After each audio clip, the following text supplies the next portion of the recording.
Hi everybody, welcome back to Caketastic Cakes. It's Jen. I'm going to show you today how to make Charizard X out of gum paste. So don't forget, Poke fans, like and subscribe, and here we go. Okay, this is going to be a lot of black and light blue. So we're starting with a big black ball, and roll it around between your hands and kind of taper it up. So you're basically making a gourd shape out of it. You want to make it really round at the bottom, taper it up, and then cut off the extra like that. That's going to become the body and the head. I'm taking it's an 8-inch lollipop stick and ramming it down through the center of everything in order to support the head and all its weight and everything like that. I also stuck it through onto a styrofoam block with a piece of paper towel there just to keep it a little clean and a little more steady. This is going to be the blue for his belly. I'm using my circle cutter. I just held one up to look like, a good amount of his belly at the bottom would be covered, and then taking the knife, trace out the rest of it, and kind of like just like the body shape, bring it up into that top edge. Again, kind of like a gourd shape or light bulb, or I guess maybe water tower. It looks kind of like a water tower. So that kind of a shape. Yeah, that's what you're doing.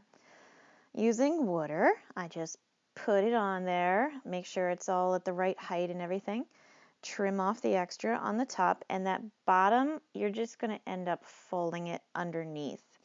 But now look how lovely it looks. Doesn't that look good? You basically, with that blue, following the curve of his body. Just don't make it fill out too much. It stays mainly on the front. This long cylinder thing I'm rolling out here, it's tapered on one end. It's going to become his tail. His tail is pretty chunky, pretty thick, not real long. And that's what I'm doing here. Yeah, making it long and chunky. Not too long and chunky. Yeah.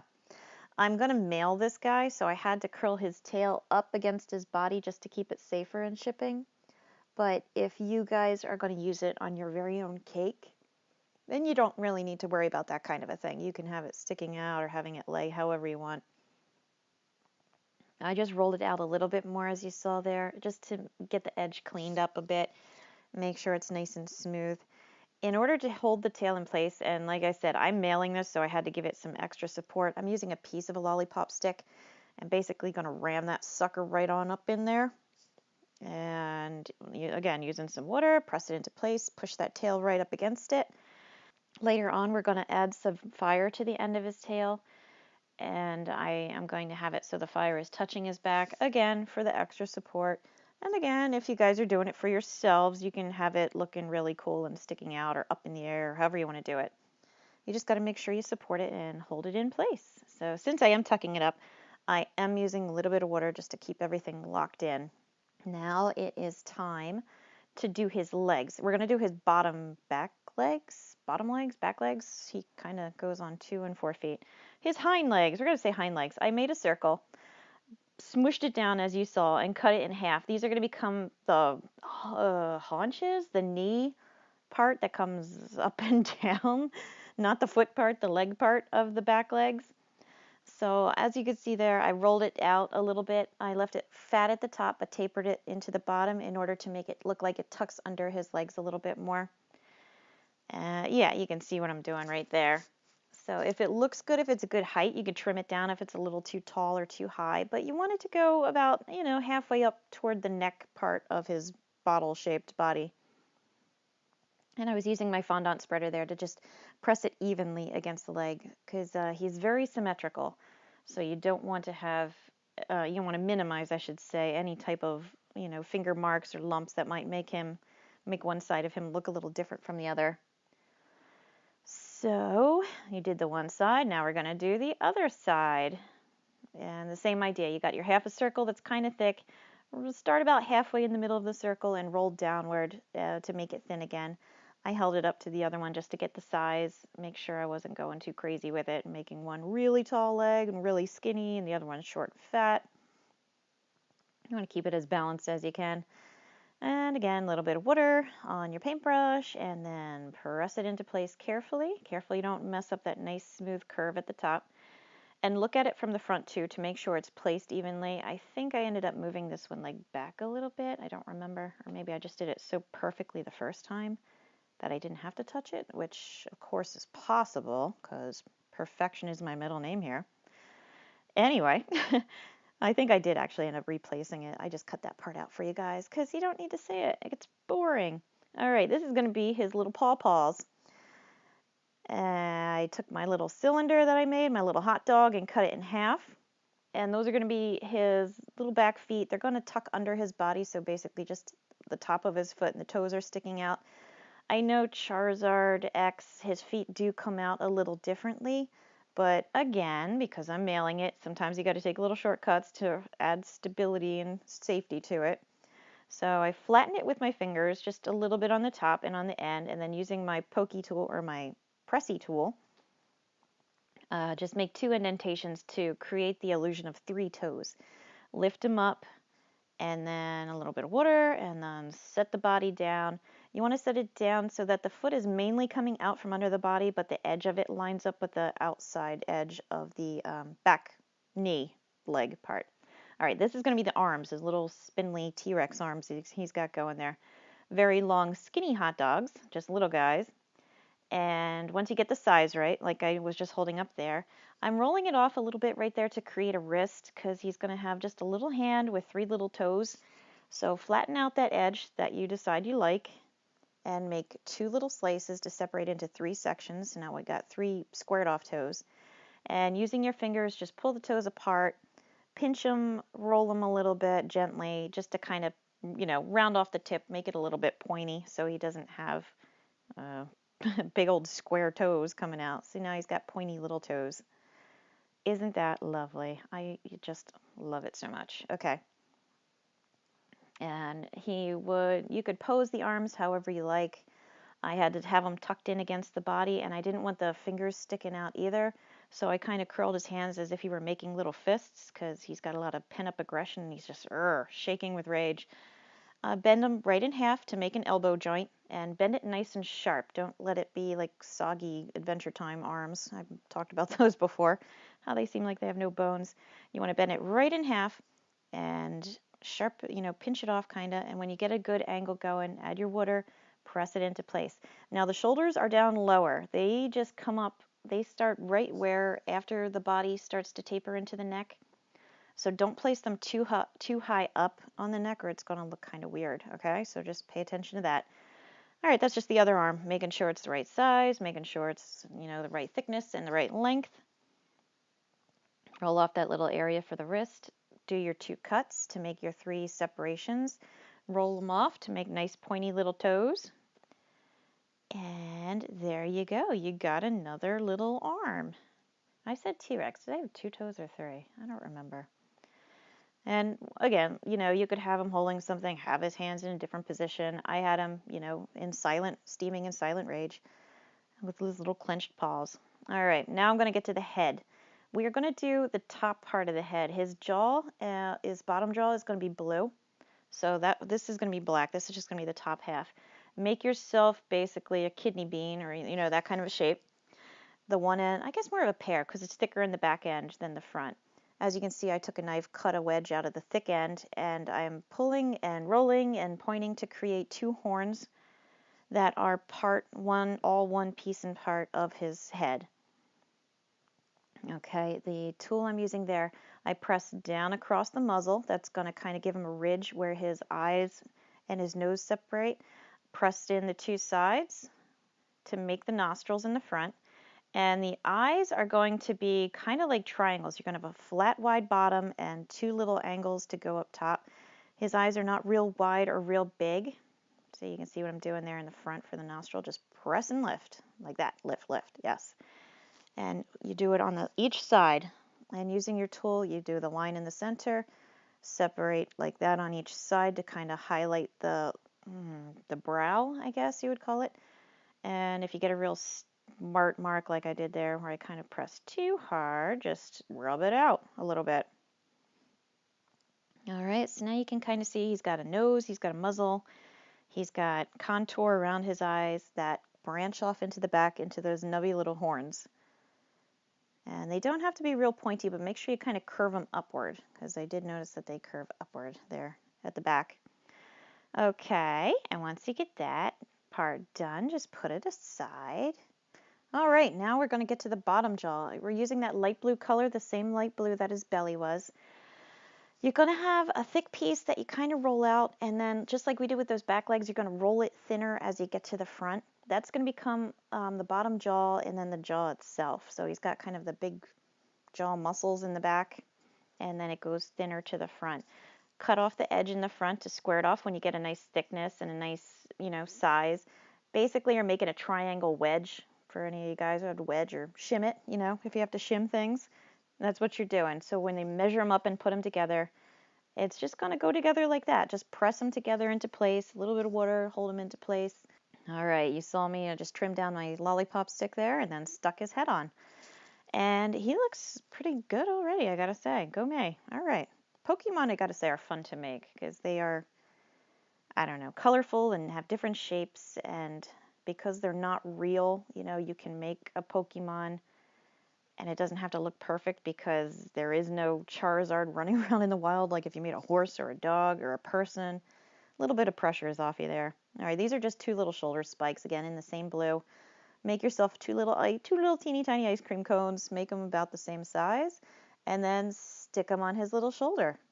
That is seriously all there is to it. Yeah, did I mention I like making Pokemon? Sometimes you get a nice simple one that even though when it's all together it looks kind of complicated, when you break them down you can see the little parts and how they come together, and then it's not such a big scary deal. I'm using my tool there just to make them kind of curve upwards, so they're more like thorns on a rose, how they kind of curve up and get skinny. So it's like that, and the same idea on the other shoulder. Make your 2 cones, put them on the shoulder next to each other, and then just curve them upward a little bit, and there you go. I don't know why he has those shoulder thorns, but maybe to scratch his neck when he has an itch. Anyway, okay. Now we're going to add a little bit of blue to the tips of the black horns that are on his head. I just rolled the blue out real thin like you saw. Wrap it around, and then I use scissors, which I think you can see behind my hand right there. Yep. And just trimmed off the extra, and then pinch, pinch, pinch, pinch it closed, pinch it shut, pinch it down, lots of pinching. And there you go. You just tipped his horns in blue.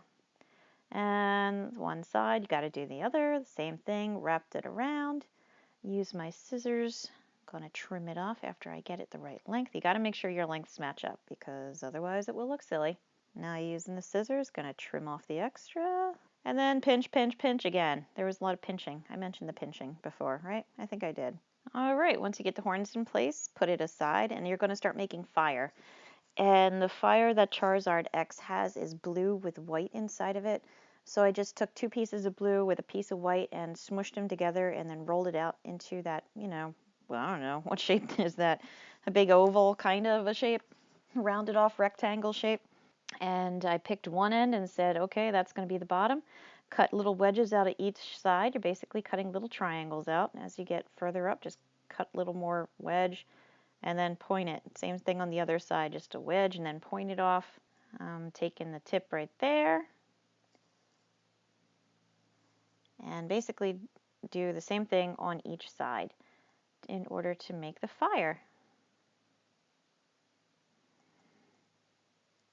Once you get it all cut out to the way you like it, then take your fingers and just kind of pull it apart and pinch off the edges and curl them up just to make it a little more fiery looking rather than just spiky looking. And when you're happy with the shape of your flame, we're going to stick it right on his tail. Remember I said we were going to put fire on the end of his tail? Well, I wasn't lying, folks, so here you go. It's on there. Some water to hold it in place. And press it down, and there you go. Now using a little piece of white, I'm going to fill in his eye.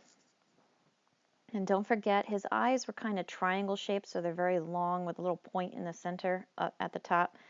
So when you make your white, you're going to have to fill it in, keeping that in mind. So roll out a longer, thinner piece, not a round piece. And then use your shaping tool there. I think it's called a veining tool, actually. I think that's what it's called. Then, pull it, stretch it, press it up. Watch your angles there. Try to keep it as triangular as you can. And then there you go. You got yourself, eyes, eyeballs. Now, Charizard has 2 little teeth, his 2 little front fangs that stick out of the top of his mouth and cover part of his bottom jaw. And that's what I am making right here. Rolled out the white real thin, cut out two very pointy little triangles. He doesn't have crazy, saber-tooth teeth or anything like that.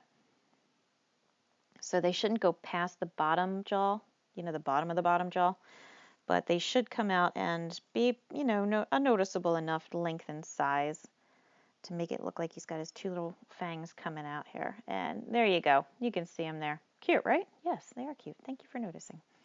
Okay, looking good. So far, so good. Now we're going to roll out some more white, and we're going to make, can you guess? Making more of those little cones. They're gonna be his toenails. Okay, we're gonna make 3 toenails for each foot. That's why we only put those 2 indentations on the feet when we made them. So keep them pretty small. If you are making it for yourself, and if you look at pictures, they are a bit longer and thinner than I'm making them here, but I had to do it for safety's sake. So I made them a little bit shorter. And they are pretty wide, I gotta say. They are pretty much like, giant toe fangs coming out of him. So yeah, just press a little bit of water, press them into place. I used my veining tool there just to press the sides down a little bit, just to anchor them a little more safely. And then you do the same thing, add those 3 toenails to the other foot. I don't know why, but in the pictures I saw, he didn't have any white claws on his front feet, just the back ones. So there you go. All right, and the irises for this guy, when you do his eyes, are red. So you're going to use little tiny balls of red, and you're going to place it toward the front of the eye, as you see I did there, and then press it down into place. You don't want it sticking out, so make sure you use a very thin amount, so it's pretty flat. And then if you do have it too far forward, you got to make sure you watch your edges. Make sure to press the red down on the top or the bottom so it doesn't go past the black of his skull, so his eyeballs aren't popping out of his head. All right, a little bit of water, little black dots of black. Oh, redundant. And you've got now his pupils, and a little dot of white on top of the pupil, as you can see there. Makes him look like he's ready to go. Gives him a little more detail and makes him really cool looking. So that little dot of white goes a long way because pretty much all the Pokemon have those highlights in their eyes. All right, that little black cone I made again, it's not so little, but you can see how big it is. It's going to be another horn that goes under the first ones that were part of his skull. So he's got, I guess, 2 sets of horns on the back of his head, and then we're going to add a few back spikes, which you'll see soon. So don't put the black away yet. So there's the horn on one side. Like I said, it just goes underneath the other one and kind of curves up a little bit. Just tuck it in there, press it in to kind of that little wedge you got between your top and bottom jaw. That seemed like a good safe place to anchor it in. And that's what I'm doing. I'm using the back of my fingernail just to kind of brush it into the space there. So he's got the big horns on the top, the little black ones there. And now we're going to start making his little shark fins. They literally look like shark fins. So make 2 little shark fins and then stick them under his blue jaw on the back of his neck. He's going to have one that's bigger than the other. And yeah, just the 2 of them. Have them curving downward a little bit. Again, like a shark, like a rose thorn, whatever you want to compare it to. But these are flat. They're not rounded. They are flat. The horns keep them rounded, but these guys are more flat. So there you go. You can see it there. Okay. More fire. We've got more of the blue with the white in the middle. And I rolled it out. And then I didn't like how it looked. So I cut it up and rolled it out and moved it around. And yeah, see, I cut it out and I layered it up. This way it'll give it more of the white ribboning through it. Before you just had the 1 stripe, which was actually good for the tail, because for some reason the tail only has 1 stripe of white fire in the center. But these flames come out from the corners of his mouth and go toward the back of his head, and it has a little bit more of the marbling of the white through it. So that's how you do it. You just trim it, lay it on top, roll it out, trim it, lay it on top. Just keep going until you get enough of a look that you're happy with it. And once you get what you like, then you're going to just cut out kind of a wavy teardrop shaped design to it. Keep it flat and just make it a little wavy. You can add some of the spiky things into it like I had done for the tail if you want. And then just place it against the cheek, see how it lines up, if it's too big, if you like how it looks. If you feel like it needs a little more design to it, trim it back down again. And there you go. You can roll out the size you want, trim the edges, and then put it into place. Just like the other side, you know, you just cut out the little niches, little triangles out of it, little wedges. And do one on for the other side too, about the same size. These don't have to be the same, so that makes that part a little easier. All right, we're moving on to the wings. I'm using my biscuit cutter. I just found a size that looked appropriate to me and cut out 2 circles. Cut 2 wedges from the circles and then put them aside. You leave the rest of the circle intact. Now this is a dark blue. It's not the light blue we were using before. So you're going to roll it out very thin and use the same size circle cutter as before. Cut 2 wedges out. And when you place it on the wing, we're not going to glue anything down yet, but when you place it on the wing, place it so that some of the black shows along the top, because we're going to need that later on for the, I guess, webbing of his wing, or, you know, the top part of his wing. You cut little triangle shaped wedges out of the bottom here and there. Make like, I don't know, 4 or 5 of them. But when you cut them out, you're going to round off the edges, and those are going to become the basically veins and, I don't know, he doesn't have feathered wings, but they're rounded like that, so I don't know what you call it. The webbing, the scaling, the feathers, the loops on his wings. But yes, that's the scalloping. We'll use that word, scalloping of his wings.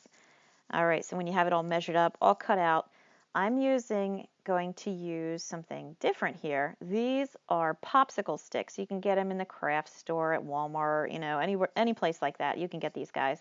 So I'm just using wooden popsicle sticks. And you roll it, you lift it up, fold it over, cut it out, you know, do whatever you got to do with water and placing it and junk. Okay, when that wooden stick is in place, trim off most of the top side. You see that? But leave a little hook hanging over the top of the black. That's going to become kind of like his bat wing sort of a thing. Just make sure the lines you make from the tips up to the corner with your knife blade, you just press them into the blue, look nice and sharp, and you might have to go over them where you put the lollipops, or excuse me, the popsicle stick in. So you might have to do that again just to kind of redarken it. But be careful you don't press too hard, because you can cut through the gum paste right to that wooden stick, and that just sucks because then you have to start over. All right, so there you go. You got yourself one wing done. Okay, and when your popsicle stick is good, you just trim off the extra length and then put it aside. And here we go for the other wing now. Once again, you got your other circle of blue rolled out pretty darn thin, thinner than the black. When you place it, it's going to sit a little bit below, so you have that black lip at the top on the 2 sides. And you want to make sure you have that, so make sure you don't go too far with it. If it sticks out real far at the bottom, just see what I did there? I just kind of marked off what I needed to trim with the same size circle as before to see, you know, so we keep it all nice and even. Now don't forget, since we're doing the other wing, you got to make sure that when we trim the black later and leave that little spiky tip sticking out, you do it on the opposite side. All right, now we're once again going to add the scalloping effect to it. So you take your knife and just make a few little marks, cut the little triangle out at the bottom, and that's going to be the indication between the little scalloped edges that we make. Once again, you're going to add like, you know, 4 of them, I think it was. So it's not too many. I don't really have a specific way of spacing it out. I just kind of eyeballed it and then squeezed one last one in at the end. So there you go. There's 4 little nip, 1, 2, 3, and there's the 4th. And just like on the other side, you're going to take your edge of the black off and cut it off at the angle, so you got that little tip sticking out the top. Lift up your blue just like before, get another popsicle stick, press it down, make sure you have water on either side of it, and you really sandwich it in place. And then make sure again that your lines on your blue are nice and sharp. You might have to fix them. Trim off the extra of the popsicle stick. And there you go. You got a pair of bat wings or dragon wings or, you know, Charizard wings. I'm using the other end of the popsicle stick that I cut off to make imprints in his back. I'm pressing it just kind of down, straight up and down into his back, where the wings are going to then sit into the place. So you see what I did there? And you can just slide the wings in, and there you go. Look at your Charizard X, people. You did so good. I'm so proud of you. I will catch you all next time. Check out my other Pokemon too. There's that too. So thank you very much, and bye-bye.